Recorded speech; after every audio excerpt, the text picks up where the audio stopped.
him flip-flopping week over week on legal and illegal immigration, and then throwing in slurs like retard when talking about Tim Walz. This is stuff that's supposed to invoke a, finally, totally based response from your average normie who doesn't understand the difference between rhetoric and political messaging, which is just marketing for a political figure or political party, versus actual policy change, actual change delivered. The destruction of human freedom.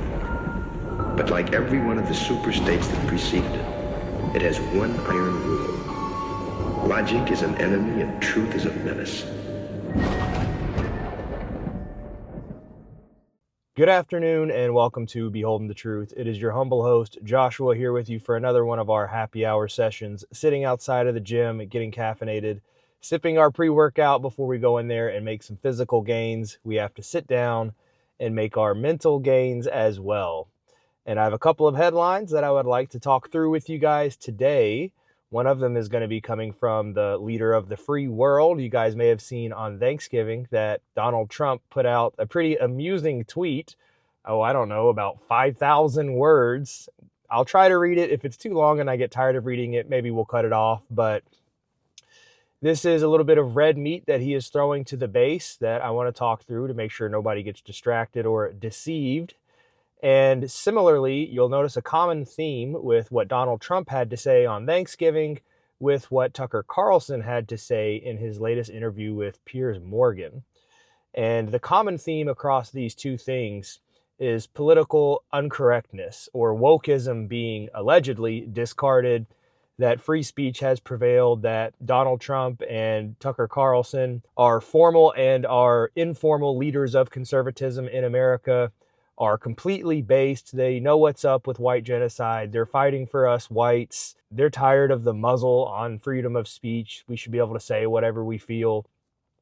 That's what you're supposed to interpret from Donald Trump's tweet and from Tucker Carlson's appearance on Piers Morgan. Of course, appearances can be quite deceiving, and that's what myself and others are here to talk through for you. I am still battling with this bout of bronchitis, so forgive me if I start coughing in the middle of this monologue here, but doing our best. I'll try to take a sip of this toxic green pre-workout here and get through these updates as best as I possibly can. There is absolutely a game afoot, a psyop playing out before our very eyes, and that psyop is to absorb the rising discontent amongst the America First movement, Groypers, young white men, into the commercial conservatism Con Inc. world under the banner of MAGA, to pull them back into supporting the Republican Party, whatever individual they nominate, likely J.D. Vance in 2028. They want these disaffected young men to get back onto the plantation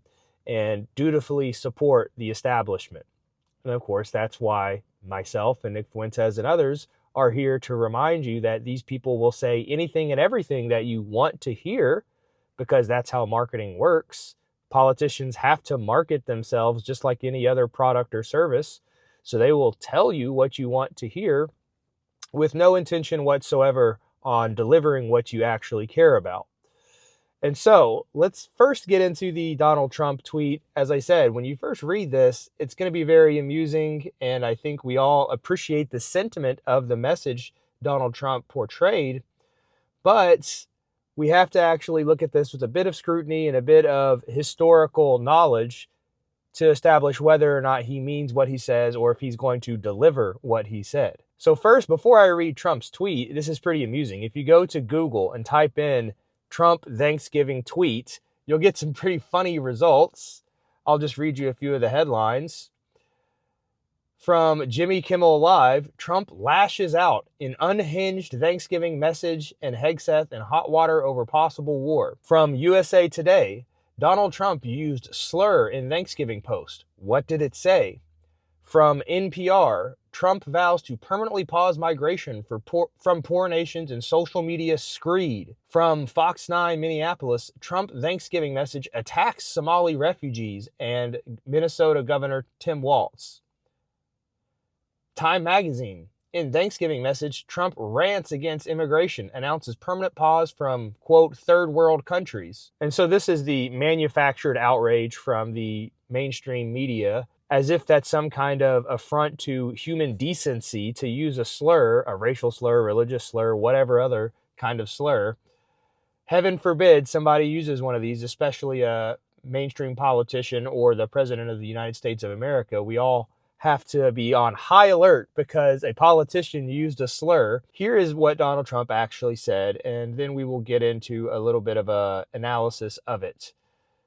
A very happy Thanksgiving salutation to all of our great American citizens and patriots who have been so nice in allowing our country to be divided, disrupted, carved up, murdered, beaten, mugged, and laughed at, along with certain other foolish countries throughout the world, for being politically correct and just plain stupid when it comes to immigration.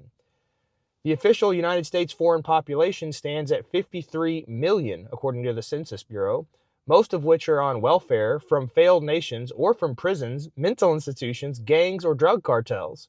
They and their children are supported through massive payments from patriotic American citizens who, because of their beautiful hearts, do not want to openly complain or cause trouble in any way, shape, or form. They put up with what has happened to our country, but it's eating them alive to do so. A migrant earning $30,000 with the green card will get roughly $50,000 in yearly benefits for their family. The real migrant population is much higher. This refugee burden is the leading cause of social dysfunction in America, something that did not exist after World War II, such as failed schools, high crime, urban decay, overcrowded hospitals, housing shortages, and large deficits. As an example, hundreds of thousands of refugees from Somalia are completely taking over the once great state of Minnesota. Somalian gangs are roving the streets looking for prey as our wonderful people stay locked in their apartments and houses, hoping against hope that they will be left alone. The seriously retarded governor of Minnesota, Tim Walz, does nothing either through fear, incompetence, or both, while the worst congressman slash woman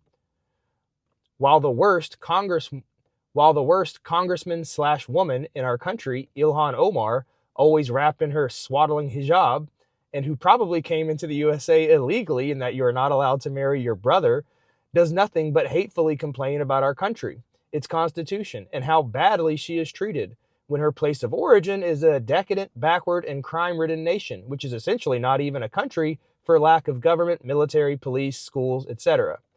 Even as we have progressed technologically, immigration policy has eroded those gains and living conditions for many.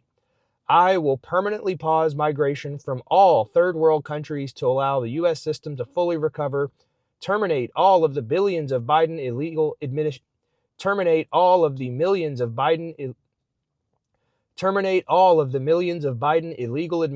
including those signed by sleepy Joe Biden's auto pen, and remove anyone who is not a net asset to the United States or is incapable of loving our country, end all federal benefits and subsidies to non-citizens of our country, denaturalize migrants who undermine domestic tranquility, and deport any foreign national who is a public charge, security risk, or non-compatible with Western civilization.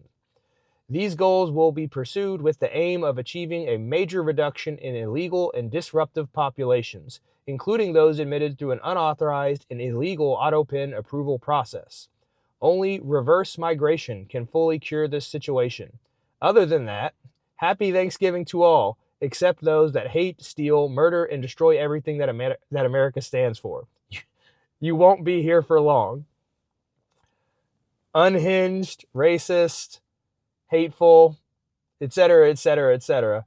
So it's a great tweet. I think we all love it. I think we all agree with everything that is said here. What's going on, you guys? It is yours truly, Joshua, founder of Beholden To Truth. Just wanted to say, if you'd like to help out the platform, go to beholdentotruth.com. You can get yourself something from the merch line, some of these anti-Zog occupation sleeveless t-shirts, tank tops, hoodies, joggers, sweatshorts, whatever you may need for whatever season you are in. We got them at beholdentotruth.com. It goes a long way in supporting the platform and waking people up. I've had several people come up to me at the gas station, at the gym, at the grocery store. Hey man, I like that shirt. You know what that means. And it kicks off a conversation. We're swapping Instagrams. This is how you meet people who know what's going on, who probably share much of the same worldview that you do. It's an open invitation for everybody to just step right in. So I appreciate you guys' support. Head to beholdentotruth.com and get your own. Obviously, these people need to go back to the tune of tens of millions of them, but it's worth reminding you all that these promises that are made here, denaturalizing citizens, deporting them, sending them back to their third world countries, blah, blah, blah, failed nations, etc. This is all stuff that Trump ran on in 2023. Remember, he promised mass deportations. They held up signs at the RNC saying mass deportations at his Trump rallies, so on and so forth. This was already promised. And here we are a full year into the presidency, and the deportations have not come to fruition. Something along the line of 300,000 deportations total, which if you multiply that over 4 years, that's going to get us a little over 1 million deportations, when there are more than 10 million who just came into America in the last 4 years alone under Joe Biden. So we are going to mitigate 10% of the damage done just in the last 4 years. As Donald Trump pointed out, there's some odd 50 million foreign-born people living in the country currently, and we're on schedule to deport 1 million of them. And this is under Trump's guidance. This is under Trump's DHS. How exactly are these promises manifesting themselves in real life? They aren't. And so while he can say these things and use rhetorical devices and amp up the base about xenophobia, racism, problems with the third world, basically just not white people coming into America and insisting that they are owed handouts and that we should conform our culture around their alien culture, demanding equal rights. He can say that he has a problem with all those things, and he can project that message all day, just as he has been doing for quite some time. But it's important to stop and remember, only 1 week, 2 weeks ago, Donald Trump was the one sitting down and telling Megyn Kelly that Americans are untalented. And because we are untalented, that is why we need mass legal immigration into America. We need 600,000 Chinese students to come in and take the positions in our Ivy League schools, the prestigious and exclusive spots that should be going to Americans. He is saying we need Chinese people and Indians to come in on H-1B work visas to do the work for us because we are untalented. But 2 weeks later on Thanksgiving, he's saying we're going to end all of this immigration. Did he have a change of heart? What's going on? Like, why the back and forth in terms of, oh, I love immigration, I don't have a problem with Indians or any of these other countries coming into America? If you'll remember, during his campaign, before he was even elected, he was signaling that he was just fine with not only H-1B visas, but potentially even increasing the number of H-1B visas, saying that we need to staple green cards to diplomas for students who are here on student visas. So this is not a man who is xenophobic. This is not a man who cares about the white majority in America. This is not somebody who is on our side in terms of making sure white identity is protected and that white people can safely organize amongst themselves, prioritize themselves, advocate for themselves, just as every other group does. This is not a man who stands with us in that effort. And so why this sudden change in posture to pander to the base and to pander to the primal base instincts of the white conservative Christian base, being racially aware? Well, the context here is his favorability in terms of a number of different subjects is in the toilet. And this is according to public surveys, ranging from things like the economy, the job market, everybody talking about Israel, the fact that the mass deportation agenda has failed, the Doge thing failed, he bungled the Epstein files. The people who put Donald Trump in office put him there to fix the economy, to manage the demographics of the country, to not drag us into foreign wars, and to expose corruption. Those are the primary reasons why Donald Trump won in 2024 and won in 2016. Have any of those things come to fruition?